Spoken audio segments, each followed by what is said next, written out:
bonjour à tous. On va attaquer, histoire de pas trop retarder l'heure du déjeuner. Donc, je vous souhaite la bienvenue dans cet atelier qui est vraiment dédié aux outils qui sont proposés pour les experts comptables pour faciliter l'adoption de cette réforme et la mise en œuvre. Donc, je me présente, Laurence Bibou, je suis expert comptable, vice-présidente de l'Ordre, et je vais laisser Isabelle se présenter. Isabelle Vissuzène-Pesquier, donc je suis permanente au Conseil national, directrice de la transformation numérique des cabinets et plus précisément en charge de la facturation électronique. Donc effectivement, on va vous présenter tout ce que nous avons conçu pour vous aider à faire de cette réforme une réussite pour vous et vos clients. Alors, je vais vous poser une question. Qui connaît IFAC Expert ? Alors, il y a plus de mains qui ne se sont pas levées que de mains levées. Alors, je pense que ce n'est pas du luxe de parler d'IFAC Expert. Alors, depuis fin 2022, le Conseil national a souhaité vous proposer des ressources pour vous aider à ce passage. Alors, ça a évolué depuis fin 2022, ça a beaucoup évolué. Ça a évolué aussi avec la réforme, qui a eu, il y a eu un report, et puis changement de nom, et puis changement de format, etc. Mais en tout cas, on a souhaité mettre en place une seule adresse avec toutes les ressources dédiées à la facturation électronique. Ça s'appelle IFAC Expert. Vous le trouvez sur le site privé de l'Ordre. Dans la barre latérale à gauche, vous avez donc IFAC Expert. Il vous suffit de cliquer et vous arrivez sur un site, sur une page où on a voulu faire des choses très pratico-pratiques. Donc, on vous présente les ressources en mode projet pour vous aider à passer à l'action en respectant les étapes. Donc, et ces étapes, on va les détailler, on va vous présenter avec Laurence les ressources et comment on s'en sert.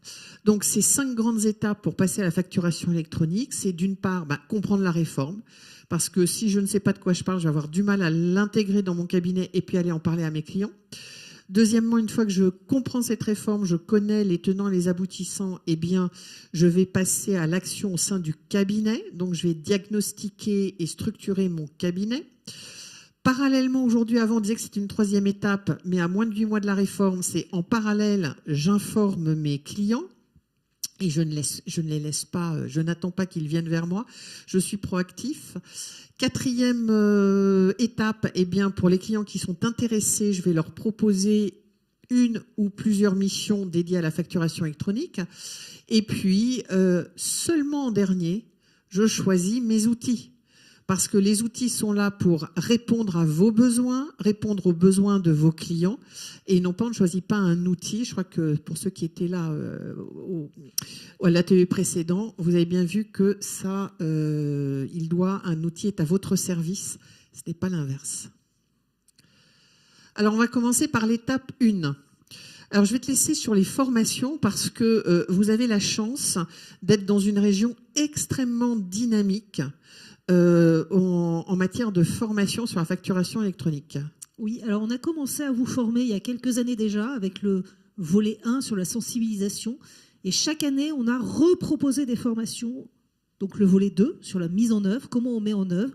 Et de nouveau, en juillet, de nouveau là en octobre-novembre, sur les 2 volets pour vous permettre de reprendre le b.a.-ba, reprendre sur la sensibilisation et la compréhension de la réforme.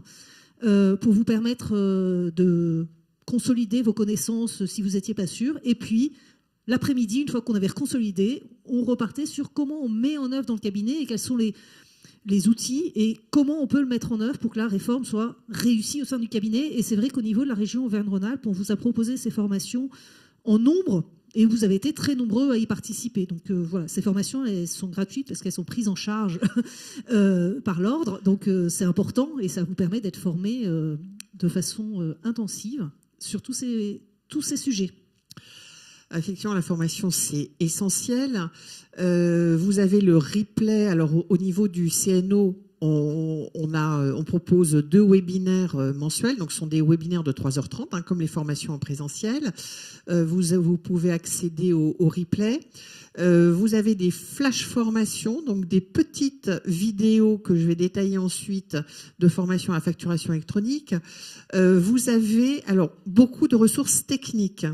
Mais qui sont nécessaires et que vous appréciez beaucoup. Donc des fiches techniques, une fiche sur les assujettis. Alors ça c'est le grand sujet. Hein. Qui est assujetti, qui ne l'est pas, association, SCI, LMNP, micro-entrepreneur, etc. Donc là vous avez une fiche sur les assujettis, une fiche sur les PA, PPF et ODSC, une fiche sur le invoicing et le e-reporting, la dernière étant sur le cycle de vie de la facture. Vous avez également des cas d'usage qu'on va enrichir. Qu'est-ce que je fais pour les notes de frais, par exemple? Vous savez, il y a 42 cas d'usage qui sont proposés par la norme AFNOR. Donc pour l'instant, on a 12 cas d'usage, mais qu'on va enrichir au fur et à mesure. Des fiches info sectorielles, je vais vous les présenter ensuite. Un dépliant pour agir, préparer son cabinet en 5 étapes, le guide pratique de la facturation électronique et le glossaire de la facturation électronique. Il y a beaucoup d'acronymes, beaucoup d'anglicismes, donc on reprend tous les termes pour vous les expliquer. Et puis un quiz pour ceux qui veulent tester leurs connaissances. Alors, ce flash formation, il est très peu connu, mais je vous invite à aller le visionner. C'est 18 capsules vidéo de 3 minutes qui vous permettent de vous remémorer ou voilà, de faire une petite remise à niveau. Et c'est très ludique puisqu'on reprend des œuvres cinématographiques internationales et nationales. Donc, si vous voulez qu'on vous explique le e-reporting, eh bien, c'est Scooby-Doo.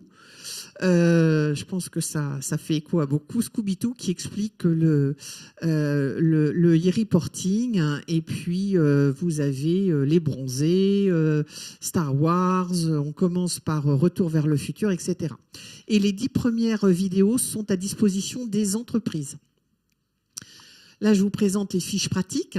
Donc, qui sont, vous voyez, là, elles sont au nombre de 4. Et puis, les fiches sectorielles, tu peux peut-être nous en dire 2 mots? Oui, parce qu'en fait, on le voit tous, on a des clients, quel que soit le secteur, on n'a pas du tout, mais alors vraiment pas du tout les mêmes problématiques. Ces fiches sectorielles sont là pour nous aider à comprendre l'impact de la réforme par secteur et savoir comment on peut l'expliquer de façon claire à nos clients en la maîtrisant soi-même et en voyant vraiment quels sont les impacts. La restauration, ça n'aura pas le même impact que pour quelqu'un du bâtiment ou pour une SCI. Et donc, ça nous permet vraiment, grâce à ces fiches sectorielles, d'avoir une réponse adaptée à notre typologie de client. Et on verra que ça va être très important, cette typologie de client. On en reparlera après, mais voilà, définir notre typologie de client pour répondre et savoir répondre à leurs questions en fonction de cette spécificité. Donc là, pour l'instant, il y a 14 fiches info clients. Il va y en avoir une 15e d'ici la fin du mois sur le service à la personne et facture mixte, qui est un sujet aussi important pour la facturation électronique. Deuxième étape, donc je connais tout de la facturation électronique, de la réforme, je sais comment ça marche, quels sont les acteurs, l'écosystème. Donc je peux passer à l'action, Laurence. Tout à fait. Et là, l'action, on est sur la partie 2, en effet. Je connais, je sais où aller chercher de l'information si je ne suis pas sûre. L'information est toujours disponible et à jour, ce qui est important. Et en fait, pour passer à l'action, on a des outils qui sont mis à notre disposition qui vont nous permettre de se structurer et au sein du cabinet, de savoir comment on va se tourner. Et en effet, le choix de l'outil, ça ne sera pas le même et ça ne sera peut-être même pas le même pour tous nos clients. Et donc, on va commencer par de la cartographie. Pourquoi on va cartographier nos clients? Parce que des fois, même si on est dans la même ville, on n'a pas forcément la même typologie de clients. On avait un cabinet au pied des pistes et l'expert comptable ne voulait pas du tout de clients en station. Voilà. Donc, il n'en avait pas. Et donc, si on ne fait pas la segmentation du client, on ne sait pas ce qu'on a comme client. Et c'est vrai que là, c'est bien parce que l'ordre nous met à disposition un outil qui va nous permettre de faire cette cartographie. C'est-à-dire qu'ils ont déjà travaillé. On dit on cartographie les clients, c'est un sujet bien vaste, mais ok, et je le fais comment? Et là, on a un outil qui est fourni et qu'on peut utiliser puisqu'il est dans IFAC Expert. Exactement. Dans l'étape 2, vous avez 3 cartographies. Donc, cette première cartographie client, il y a également une cartographie fournisseur, recense, alors de façon assez exhaustive, tous les paramètres, toutes les données qui sont liées à la facture électronique. Souvent, on entend, oui, mais comment je fais pour prévenir tous mes clients? Vous vous rendez pas compte, c'est pas possible. J'ai 300 clients, je peux pas les adresser un par un. Justement, cette cartographie va vous aider à la fois industrialiser votre discours tout en le personnalisant. Donc, je prends tous les hôtels, cafés, restaurants, par exemple. Eh bien, je peux envoyer, une fois que je les ai répertoriés dans ma cartographie, déjà, ça va me permettre de savoir les cas d'usage que je vais devoir adresser pour choisir une plateforme agréée. Mais ça va me permettre de communiquer avec un message personnalisé à tous mes clients hôtels, cafés, restaurants. Pareil pour les SCI, etc. Ça va permettre aussi de prioriser ceux qui sont assujettis dès 2026. Les non assujettis, on pourra voir ça plus tard, mais peut-être les traiter aussi, automatiser le traitement. Est-ce que les professions médicales qui ne vont pas avoir les mêmes besoins, les mêmes obligations? Et puis, un sujet, on a parlé dans l'atelier précédent d'interopérabilité. Il faut bien recenser chez les clients quels sont les logiciels qu'ils utilisent déjà. Est-ce qu'ils ont une caisse? La caisse est un vrai sujet. Donc, savoir quelle caisse et quel éditeur. Est-ce que l'éditeur va se mettre en conformité avec la réforme en 2027? Voilà. Tout ça, ça va vous permettre, et puis, en plus, d'affiner la stratégie du cabinet. Tout à fait. Et de fois, de mieux connaître le cabinet. On a des fois des fausses idées. Quand, en effet, on a plusieurs centaines de clients, puis on ne connaît pas forcément tous les clients de tout le cabinet. Et des fois, ça nous permet de centraliser. C'est un fichier Excel, donc ce qui veut dire qu'on peut l'utiliser, on peut le personnaliser. Ce qui est vachement bien, c'est de le mettre à disposition de tout le monde. Alors un SharePoint, un Google Drive. L'idée, c'est que tout le monde puisse écrire en même temps dessus, parce que sinon, vous pouvez avoir un petit peu de barrière au remplissage. Si à chaque fois qu'on va dessus, il y a mon voisin qui est dessus, il faut que je l'appelle, lui dire de sortir, parce qu'il a oublié de sortir, parce qu'entre-temps, il a fait autre chose. Donc ça, c'est très important. Il est très simple, vous pouvez utiliser votre CRM, votre logiciel pour récupérer toutes les données de base. Et puis après, il faut remplir avec la connaissance des clients de chacun et chaque collaborateur. Par exemple, un client qui est très loin du digital, qui a une faible volumétrie, eh bien, c'est illusoire de lui dire, monsieur le client, demain, il va falloir prendre un logiciel de facturation qui va être relié à votre plateforme agréée, etc. Il va vous dire, voilà, mais moi, soit je prends ma retraite, soit j'arrête, je change de métier, mais c'est pas possible. Ce client-là, vous pouvez choisir une plateforme agréée ou un logiciel sur lequel lui, il va se connecter. Ou vous pouvez lui proposer de vous charger de sa facturation, par exemple. Donc, vous voyez, c'est au-delà, ça va au-delà du simple outil. Ça va vous permettre d'affiner votre stratégie avec vos clients en fonction de leurs besoins.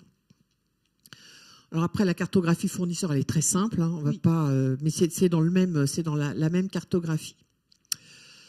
La cartographie des flux et process. Je dis juste comment ça fonctionne, puis après, tu vas nous expliquer l'intérêt.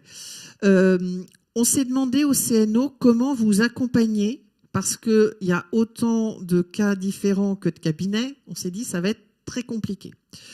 Donc, pour essayer de vous fournir une cartographie pratique, on s'est dit on va lister déjà tout ce qui concerne la facturation électronique, tous les process au sein de votre cabinet et les process chez vos clients, les outils qu'ils utilisent. Et ensuite, en fonction de ça, eh bien, on va vous proposer 2 scénarios. Le premier scénario, et je veux tout digitaliser. Donc, en fonction de l'état des lieux de votre cabinet et de vos clients, on va vous proposer des recommandations, entre guillemets, ce sont des simples recommandations à mettre en place. Et puis, deuxième scénario, full service. Vous êtes déjà bien automatisé, vous voulez aller vers du full service. Eh bien, voilà, on va vous faire des recommandations. Voilà le principe de la cartographie. L'intérêt, c'est de voir, alors on a tous, en tant que chef d'entreprise, donné un certain nombre de consignes à nos collaborateurs sur l'automatisation, etc. Force est de constater que des fois, ce n'est pas toujours le cas, donc c'est pas mal de se reposer et de se poser la question de comment les directives qu'on donne sont réellement faites au sein du cabinet. Et ça nous permet de nous poser cette question, d'y aller et de se poser la question et de voir où on en est. Et c'est vrai que ça va nous permettre derrière, en fonction de ce qu'on choisit, je veux proposer du full service quel est le gap et quelle est ma feuille de route et comment je peux y aller. Et non, pas du full service parce que je n'ai pas envie d'aller jusque-là. Ok, comment j'accompagne mon client dans la digitalisation et comment j'avance. Et en fait, ça nous permet d'avoir une feuille de route et de nous aider à avancer vers cette facturation électronique. Alors la cartographie est très simple. Alors il y a beaucoup de questions, il y en a près de 150. En revanche, à chaque fois, on répond par oui ou par non. Est-ce que ça existe? Est-ce que c'est une pratique qui existe, même à très faible volume? Mais voilà, oui ou non. Donc c'est assez simple. Et voilà le type de rapport que vous allez obtenir.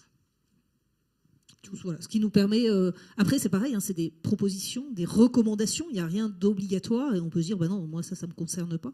Mais au moins, ça permet d'avancer et d'avoir un outil qui nous guide. Voilà, et puis on a essayé de faire quelque chose de très visuel. Donc vous voyez, il y a des croix rouges, des croix vertes, des croix marron. Croix rouge, c'est une mauvaise pratique. Enfin, c'est une pratique qui n'est pas conforme à la réforme. Croix verte, c'est que c'est une bonne pratique, on la garde. Et croix marron, ça n'a pas d'incidence par rapport au scénario, par exemple, d'automatisation, contrairement au full service. Donc, vous voyez, on essaye de faire aussi des choses simples, visuelles, qui ne soient pas des usines à gaz, qui ne vous demandent pas des heures et des heures. C'est pareil, cette cartographie, elle évolue. Donc, vous la sortez, vous la remplissez à un instant T. Un mois plus tard, vous pouvez la faire évoluer et ressortir les nouvelles recommandations. Dernière cartographie, Laurence, les compétences, parce que c'est avant tout, on parle d'outils, mais on parle avant tout d'humain. D'humain, tout à fait. Et pour pouvoir avancer, il faut qu'on accompagne et qu'on ait nos équipes avec nous. Et parfois, en fait, on se rend compte que les compétences, on ne les connaît pas très bien. Et c'est important de se poser ces questions-là avec les collaborateurs. Parce qu'en fait, derrière, on peut avoir des collaborateurs qui ont des appétences pour des domaines qu'on ne connaît pas. Et se poser des questions, ça permet de voir et d'utiliser le collaborateur mieux. Parce que il est passionné par l'analyse de données, Power BI, il s'est formé dessus, et donc il est capable de nous sortir des choses incroyables. Comme on va avoir beaucoup de données grâce à la facturation électronique, c'est super bien d'avoir quelqu'un comme ça. Mais si on ne se pose pas la question, peut-être qu'il ne le communiquera jamais. Ou quelqu'un qui est très fort en automatisation, qui utilise Power Automate, qui fait des automatisations de dingue, parce que il est un peu geek. Voilà. Donc ça nous permet... Et du coup, une fois qu'on a ça, ça va nous permettre aussi d'avoir un plan de formation. C'est bien de connaître les compétences et savoir aussi là où il y a besoin d'accompagner nos collaborateurs pour qu'ils puissent se former et être complètement à l'aise sur la facturation électronique et les nouveaux outils. Parce que pour nos collaborateurs, c'est un vrai changement. Effectivement, et alors sur cette cartographie des compétences qui ne remplace pas un système RH d'entretien de fin d'année, etc., c'est vraiment sur la facturation électronique. Vous remarquerez, alors pareil, code couleur, vert, ils sont très formés, ils sont experts, blanc, moyen, 0 aussi, et puis la petite étoile, c'est l'appétence. J'ai pas forcément, ce collaborateur n'a pas de compétences, mais c'est un sujet qui l'intéresse. Et vous remarquerez qu'on n'est pas que sur les hard skills, on n'est pas que sur le technique. On s'attache aussi aux compétences non techniques et au savoir-être. Parce que il faut aller parler de cette réforme, il faut aller convaincre les clients. Eh bien, quelqu'un qui est à l'aise, par exemple, en clientèle, sera un meilleur ambassadeur que quelqu'un qui est plus introverti et qui a du mal à s'exprimer. Voilà, donc ça permet aussi de bâtir votre plan de communication en plus des moyens techniques. Informer ses clients que c'est important. Oui. Je voudrais juste rappeler, il y a un petit décalage entre le ressenti et le factuel. On a fait une enquête au niveau du Conseil national avec Opinionway. Le nombre d'experts comptables, de cabinets disant « j'ai informé mes clients », on est à plus de 90%. On pose la même question aux entreprises. Le pourcentage qui dit « mon expert client m'a informé », on tombe à 35%. Moi, je crois que les deux disent la vérité. C'est une question de ressenti. Donc, informer un client, c'est pas simplement envoyer un mail. On estime qu'il faut 4 ou 5 messages pour imprimer une information chez l'autre. Donc, ça veut dire, c'est pas simplement un message, c'est organiser des événements, c'est une signature de mail, une newsletter, etc. Chacun fait en fonction de ses moyens et l'IA peut beaucoup vous aider à mieux communiquer. Donc voilà, c'est très important d'être proactif parce que, vous le savez tous, hein, les éditeurs et les banques sont très proactifs. Oui, et on a des clients qui, alors parfois on leur en a déjà parlé, mais qui viennent nous voir en nous disant tiens, j'ai vu mon éditeur de logiciel de facturation, il me propose ça, ça, ça. Je dis oui, mais c'est ce dont on a parlé l'année passée, je vous avais expliqué comment ça marchait. Ah, c'est ça. Pourtant, on en a parlé. C'est nous donc c'est pour ça que le ressenti, il n'est pas le même et que ils vont. Alors, et puis ça va s'amplifier dans les mois qui viennent. Ils vont avoir beaucoup d'informations commerciales, souvent. Et donc c'est pour ça qu'il faut vraiment essayer de se recentrer, nous, experts comptables, parce que c'est vraiment nous qui sommes là au cœur de leur process et c'est nous qui pouvons les aider à choisir la bonne solution. Pas forcément la bonne. Ben, on les a invités ici, il y a des ateliers, on est là aussi pour les former et les informer. Oui. Et alors, vous trouvez sur le site, hein, sur IFAC Expert, vous avez tous les modèles de communication. Donc, vous avez un email de sensibilisation, l'email de délégation, et tu vas en parler après, l'avenant à l'aide de mission, un livret pour être prêt, donc commencer dès aujourd'hui, donc un livret. On a un code couleur hein, sur IFAC Expert. Alors tout ce qui est bleu et vert, ça vous est destiné, c'est destiné au cabinet. Tout ce qui est rouge sont des documents que vous pouvez envoyer directement à vos clients parce qu'ils ont été suffisamment simplifiés pour s'adresser aux chefs d'entreprise. Et puis les fiches info sectorielles dont on vous a parlé tout à l'heure, eh bien vous avez les mêmes mais simplifiées. Pareil, à envoyer directement à l'entreprise. Et simplifier, et là, vous pouvez discuter avec votre client HCR et lui dire, en vous reposant vous sur la fiche plus technique, la vôtre, celle qui sera en bleu, et en fin d'entretien, lui rendre et lui donner en fait cette fiche qui lui est vraiment destinée pour que voilà, ça imprègne encore plus que le discours. On a besoin d'entendre, de lire et de voir, donc c'est très bien d'avoir tous ces modes de communication. Alors justement, ce qui est important, c'est que l'expert comptable, en tant que tiers de confiance, peut communiquer à la PA, peut demander à la PA d'inscrire ses clients, à condition d'avoir un mandat de délégation. La seule profession qui a eu ce mandat, hein, qui nous a été octroyé, c'est nous, c'est les experts comptables. Donc, ce qui veut dire qu'en fait, derrière, nous, on peut dire à nos clients, OK, il y a cette réforme, vous avez entendu parler de plein de PA, nous on est là pour vous accompagner, on va vous accompagner pour choisir votre PA qui répond à vos besoins. À partir de là, vous me donnez le mandat et c'est moi qui ferai votre inscription. Donc ça peut être fait en masse et en l'occurrence pareil, hein, on a des outils, on peut, sur Je signe expert, on a la possibilité de récupérer un fichier Excel, hein, on a le nom de l'entreprise, le gérant, la signature d'un mandat, éventuellement le coût. Et en fait, on peut envoyer en masse à nos clients les mandats à signer. Donc, ils nous signent le mandat. Et après, derrière, ça nous permettra, une fois qu'on aura choisi, en accompagnement du client, la bonne PA, de faire pour lui le mandat opt-in. Donc, tous ces documents sont sur IFAC Expert, que ça soit l'email d'information, l'avenant à l'aide de mission principale, le mandat de délégation de signature et puis l'accord formel. Ça, c'est cet accord formel que vous allez remplir pour vos clients et envoyer à la plateforme agréée, puisque ce n'est pas vous qui inscrivez dans l'annuaire, c'est bien la plateforme agréée qui inscrit dans l'annuaire. Retour d'expérience des cabinets qui ont envoyé cet email de sensibilisation en disant on peut prendre en charge votre inscription, c'est entre 50 et 90%. J'ai pas eu de retour de moins de 50% où les clients, enfin de moins de 50% des clients qui disaient non, ça ne m'intéresse pas. Donc vous voyez, il y a vraiment un enjeu pour rester maître du choix des outils pour vos clients, et puis eux, ça les soulage. Vous leur enlevez une épine du pied. Donc voilà, le formulaire opt-in, donc qui permet d'opter pour la PA. Ce même formulaire permet aussi à un client de changer de PA. Par exemple, si vous avez des clients qui vous disent « Ah ben alors moi j'ai signé mais sans le savoir », Il y a bien l'engagement contractuel, hein, l'engagement commercial, ça c'est différent et auquel dans l'atelier précédent, ils insistaient bien sur ne pas signer n'importe quoi et d'engagement trop long. Mais il doit être aussi facile pour une entreprise de changer de plateforme agréée que de changer d'opérateur téléphonique ou changer de banque. Donc ça a été voulu comme ça par la DGFiP avec un process bien particulier. Ensuite, on propose des missions. Ben oui, parce qu'en fait, on va les accompagner dans la digitalisation.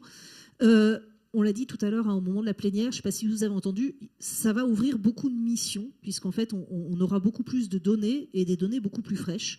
Et donc, il y a toutes ces missions, les premières qui vont être dans l'accompagnement, de la formation. Parce qu'en fait, en fonction du client que vous avez, vous pouvez avoir des clients un peu structurés où il va falloir former les équipes sur la réforme, former les équipes sur l'outil. Donc ça, c'est des propositions de mission. L'accompagnement, on va vous accompagner dans la cartographie de vos processus, comment vous fonctionnez, l'optimisation de ces processus, justement pour profiter de cette réforme, pour avoir quelque chose de beaucoup plus fluide et de beaucoup plus pertinent. Et puis, une fois qu'on sera arrivé à la facturation électronique, il y aura tout plein d'autres missions qu'on pourra proposer, du full service, de l'accompagnement à la facturation. On parlait de la personne qui fait 4 factures par an, qui dit moi les factures c'est compliqué, je les faisais sur un bout de papier, j'ai pas envie de les faire en informatique. Ils pourront nous donner le mandat de facturation et on pourra accompagner comme ça nos clients. En fait, l'outil IFAC Expert nous propose des kits missions qui nous permettent justement de communiquer sur toutes ces missions et de voir le contenu des missions proposées. Oui, effectivement, il y aura des missions ponctuelles, hein, l'accompagnement à passage à la réforme. Par exemple, la complétude des données, tout simplement. Ça commence par là. Les outils, etc., l'analyse des outils, et puis les missions récurrentes qui, elles, sont au fil du temps. Madame, vous voulez...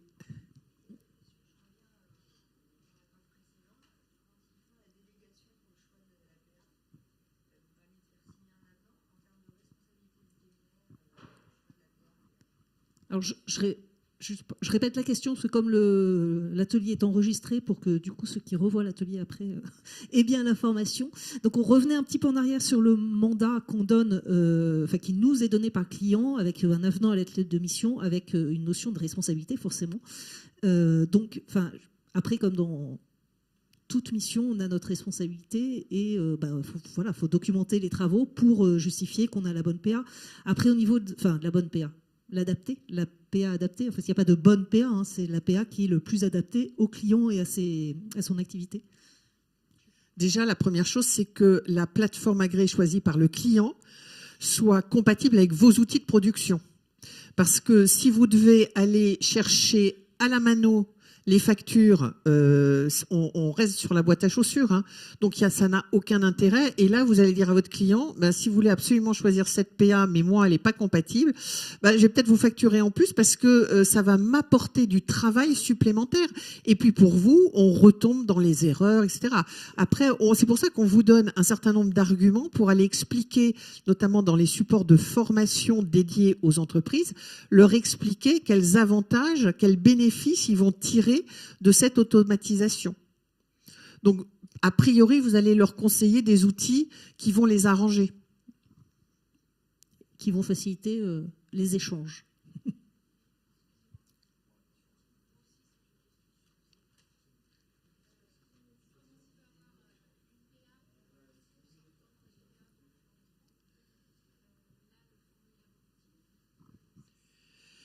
Alors, je rappelle, l'annuaire centralisé qui va permettre d'adresser les factures ne comporte que les adresses de réception.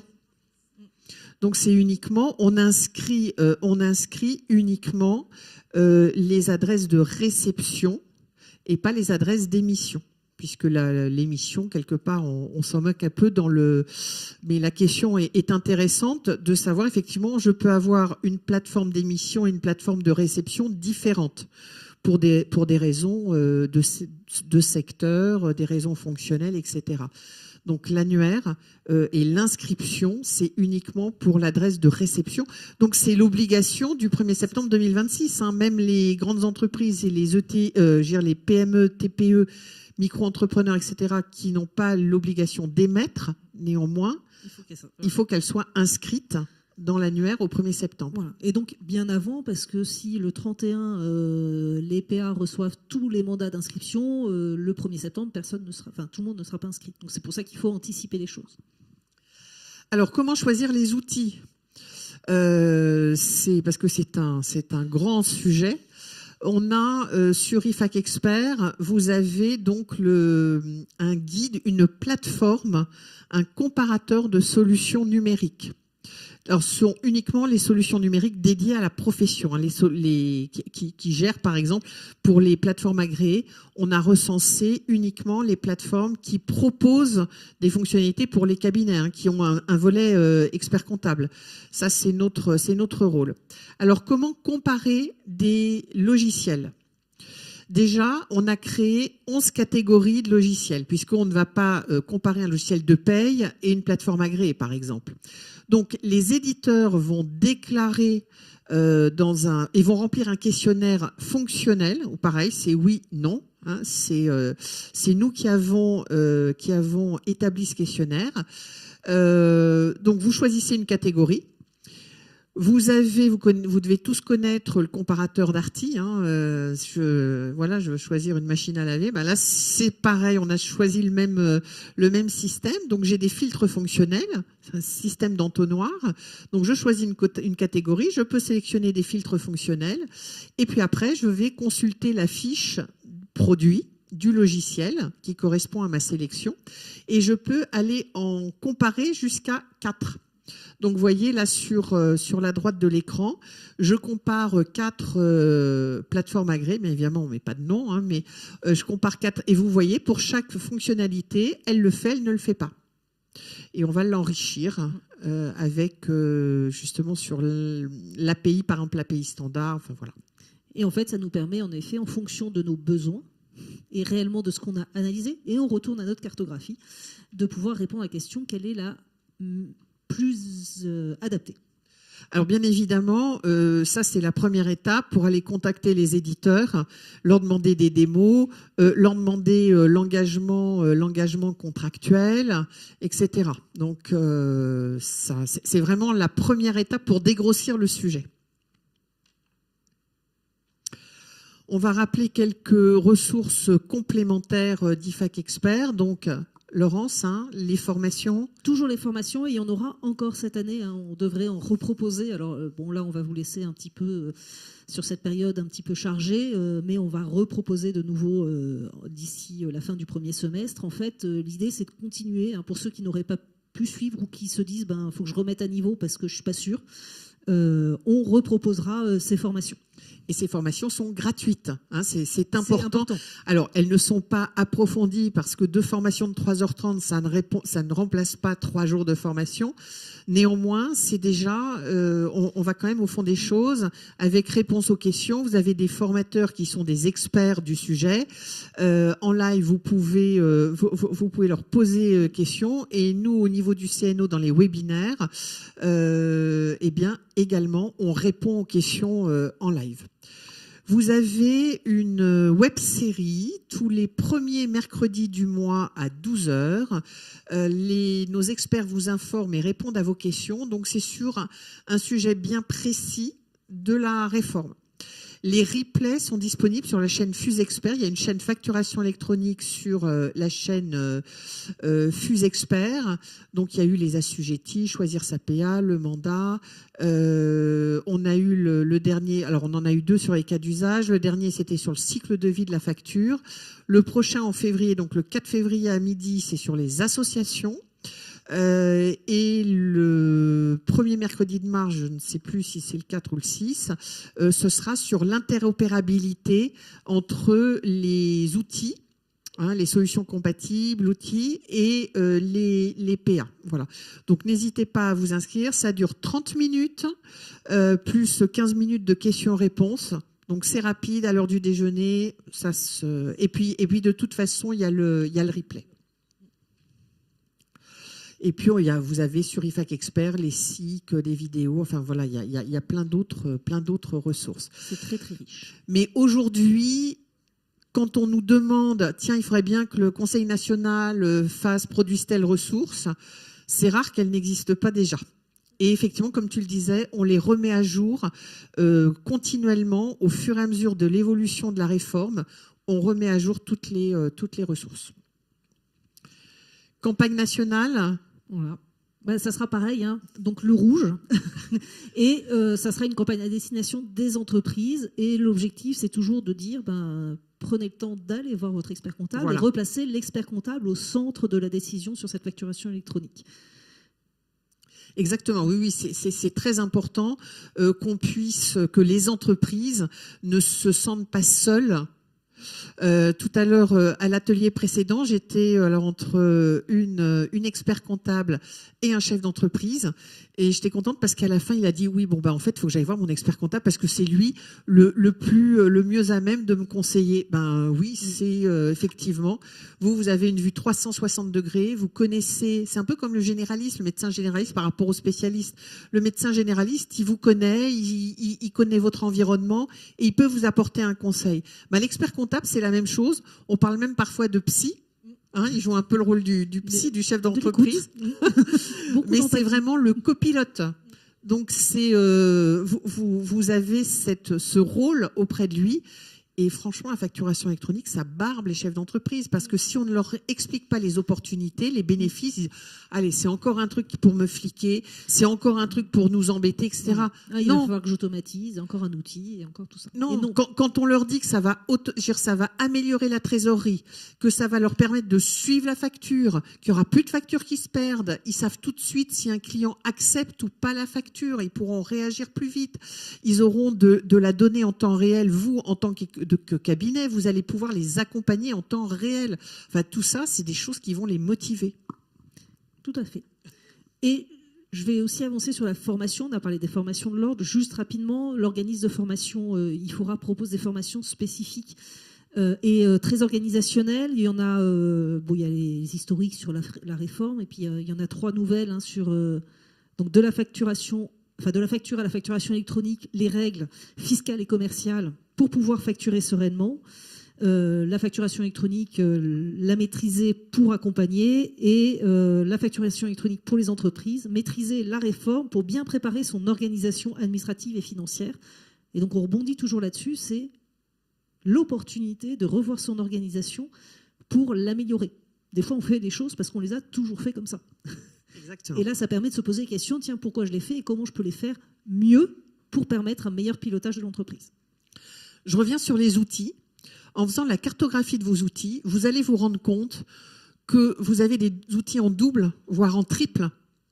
Et vous allez pouvoir faire également des économies d'abonnement en rationalisant et en prenant un seul outil qui va répondre à ce que vous faites. Mais surtout quand on rachète des cabinets, par exemple, parce qu'on a toujours fait comme ça. C'est vraiment le moment de se poser et de rationaliser aussi ces process et ces outils. Est-ce qu'il y a des questions ?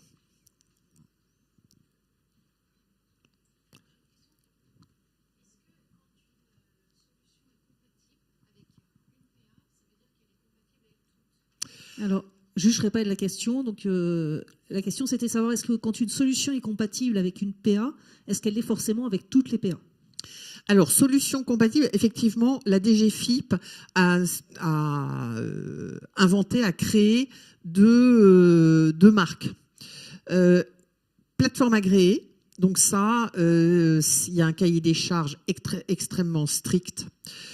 Solution compatible, il n'y a pas vraiment de cahier des charges. En revanche, qu'est-ce que veut dire une solution compatible ? C'est un opérateur de dématérialisation qui permet de se mettre en conformité avec la facturation électronique. Je prends l'exemple de la caisse enregistreuse.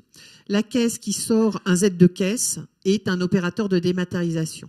La caisse qui va préparer le fichier au format du e-reporting, ça devient une solution compatible. Pareil, un logiciel de facturation qui génère du FactureX, c'est une solution compatible. Mais c'est compatible au sens de la facturation électronique, au sens de la réforme, c'est pas compatible avec une plateforme agréée.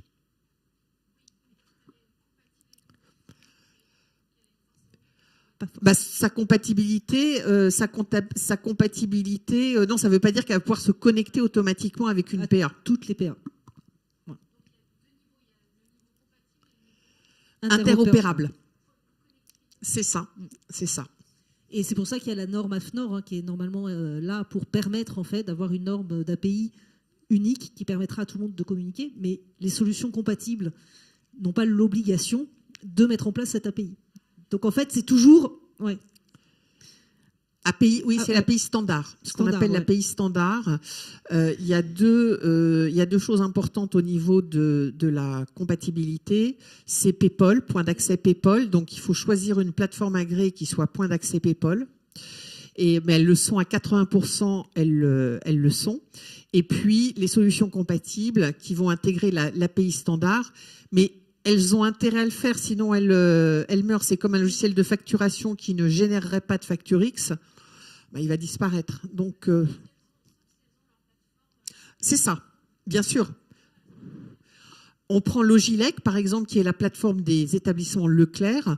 Bon, ben, elles s'en moquent d'être interopérables avec les autres, parce qu'elles ont leur propre système. Quelqu'un qui va être uniquement dans l'univers SAP, pareil. Mais ça va être plus rare. Donc, c'est l'API standard d'un côté et PayPal, point d'accès PayPal de l'autre.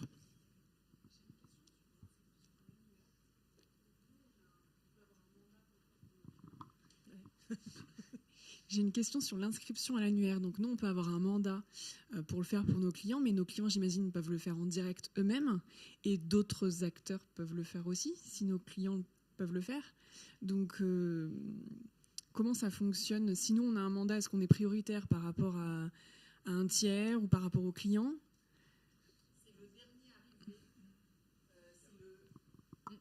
C'est le dernier qui inscrit, qui écrase l'autre à condition d'avoir un accord. Mais votre client, il va pas. Alors, il peut signer par erreur, contractualiser par erreur avec un éditeur, une banque, etc. Mais c'est celui qui arrive. Dans les faits, la plateforme, enfin l'annuaire, va pas nous demander notre mandat pour nous permettre d'inscrire notre client sur la plateforme. Ah, ok, d'accord. C'est très important. Pourquoi le mandat est obligatoire? Parce que ça va faire preuve, si vous voulez, si vous avez un conflit entre deux plateformes agréées, une qui a inscrit avec un mandat de délégation, l'autre sans, ou sans cet accord formel signé par le représentant de l'entité, le représentant de l'entreprise, voilà, il va y avoir un problème. Et les plateformes agréées sont tenues d'avoir cet accord formel signé. Donc, si le chef d'entreprise signe pour lui-même, il n'y a pas de mandat, bien évidemment. Mais si c'est un tiers, il y a besoin du mandat. Et si les plateformes agréées s'amusent à inscrire sans avoir cet accord formel, ça risque d'être un peu compliqué puisqu'elles risquent jusqu'à leur radiation de la liste. De leur agrément. Et il y a même certaines plateformes agréées qui ont désinscrit des clients parce qu'ils n'avaient pas l'accord formel et qu'au départ, ils avaient inscrit un petit peu à la va-vite et ils ont désinscrit ces clients de l'annuaire.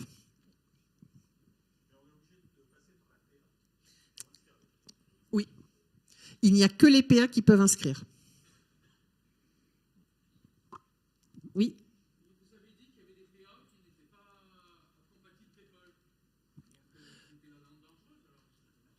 Pas dangereuse. Par exemple, on reprend ce que disait Madame Véricel. C'est si je suis en écosystème fermé, je suis établissement Leclerc, je prends la plateforme Leclerc. J'ai pas besoin d'être interopérable avec d'autres solutions. Non, elles sont obligées de recevoir dans les 3 formats. Donc là, au niveau, si vous voulez, au niveau de l'envoi des factures, elles sont obligées de les recevoir. En fait, une plateforme agréée, son rôle, c'est recevoir les factures. Donc de toute façon, toutes recevront les factures, quelle que soit la plateforme d'émission. Voilà. Cette communication entre plateforme, émission, réception, c'est la base. Et puis, si je suis pareil Leclerc, je peux obliger tous mes fournisseurs à prendre la même plateforme que moi et de m'envoyer par cette plateforme les factures. Parce que j'ai un pouvoir, j'ai un pouvoir suffisant sur mes fournisseurs. C'est pour ça qu'on peut avoir différentes plateformes d'émission, par exemple, par secteur d'activité. Mais pour vous, privilégier effectivement les plateformes agréées qui sont points d'accès PayPal. Ça fait partie des critères du guide des solutions numériques qu'on vous a présenté tout à l'heure.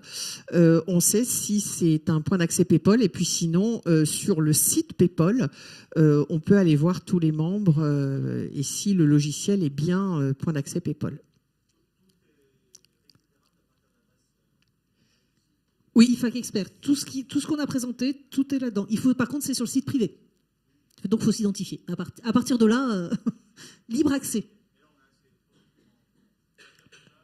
Oui, client, tout à fait. Et le site pour les clients, c'est Ma facture, mon expert. Ma facture, mon expert, où les clients vont avoir, enfin les entreprises vont avoir uniquement les documents qui leur sont destinés, bien évidemment. Oui. Oui.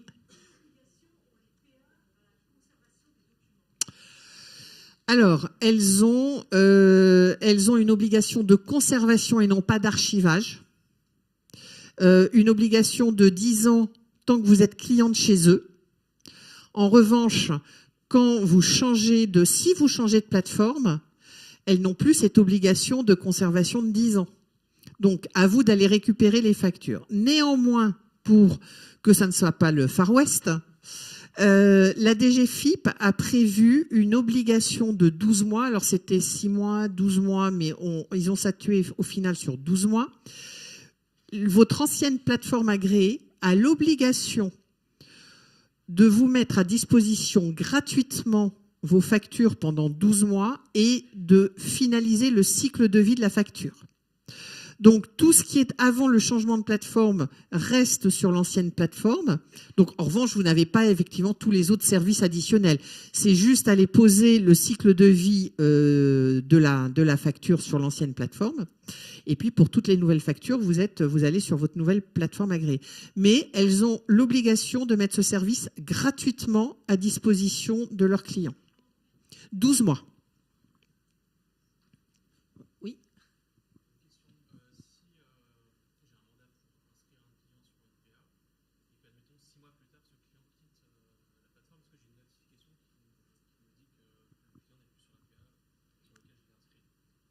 Alors, juste, je répète la question. Donc, c'était la question, j'ai un mandat, j'inscris mon client à la plateforme et 6 mois après, le client choisit une autre plateforme sans nous le dire. La question, c'était est-ce qu'on a une notification ? Il quitte le cabinet ou il change de PA. Alors, c'est important qu'ils vous le disent. Non, parce que ce n'est pas vous qui êtes inscrit, c'est lui.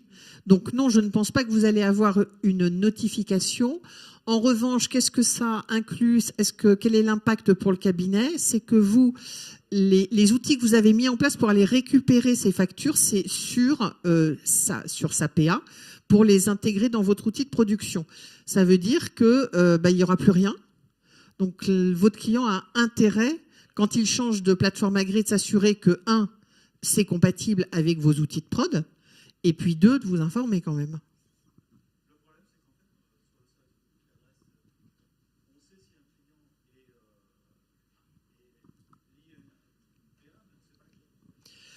Non, vous ne savez pas laquelle, et ça restera comme ça pour des raisons commerciales. Et parce que imaginez si n'importe qui, alors je prends une banque par exemple, voit que certains clients sont sur tel PA, elle peut les démarcher, etc. Donc on sait effectivement si on est inscrit, on sait si c'est actif, mais on ne sait pas sur quel PA. Seuls les PA peuvent savoir sur quel PA.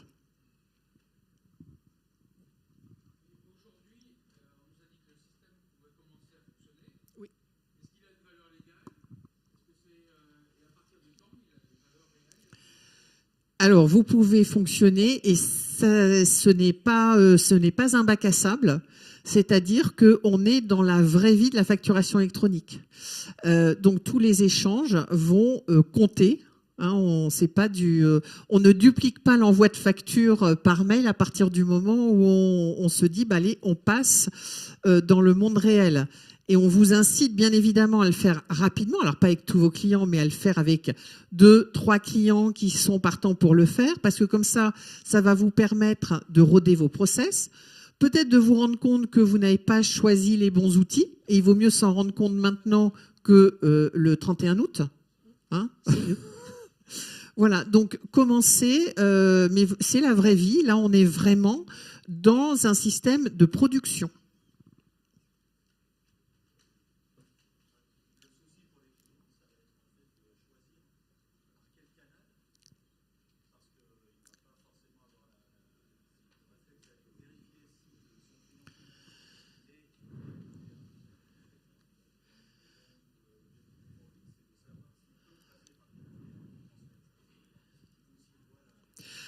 Alors, c'est très simple. C'est très simple.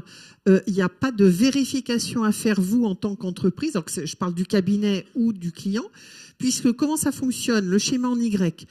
Je suis la PA du client, de l'entreprise, donc du vendeur. Le vendeur dépose sa facture sur sa plateforme agréée, avec bien évidemment le numéro de sirène ou sirette de son client. La PA va interroger l'annuaire. Si elle trouve l'adresse dans l'annuaire, eh bien, ça passe par le circuit facturation électronique. Si elle ne le trouve pas, soit elle sait gérer les non assujettis et elle va l'envoyer par mail à l'adresse comme vous l'auriez fait, soit elle va dire au vendeur, eh bien non, je ne peux pas la transmettre parce que elle est rejetée, parce qu'il n'y a pas d'adresse dans l'annuaire. Donc ça va être automatisé, donc c'est assez simple. Et c'est même plus simple, puisque le client à l'autre bout va poser un statut accepté, et le vendeur sait tout de suite que sa facture a bien été prise en compte, contrairement à ce qui se passe aujourd'hui, où ça peut partir en spam, où c'est pas lu, et puis elle sera jamais prise en compte.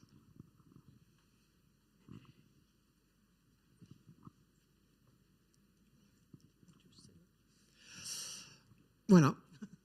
Est-ce qu'il y a d'autres questions? Oui. Eh ben, merci à vous. Et puis, bonne facturation électronique. Et n'hésitez pas à aller sur IFAC Expert pour les cabinets, ma facture, mon expert pour les entreprises. Merci.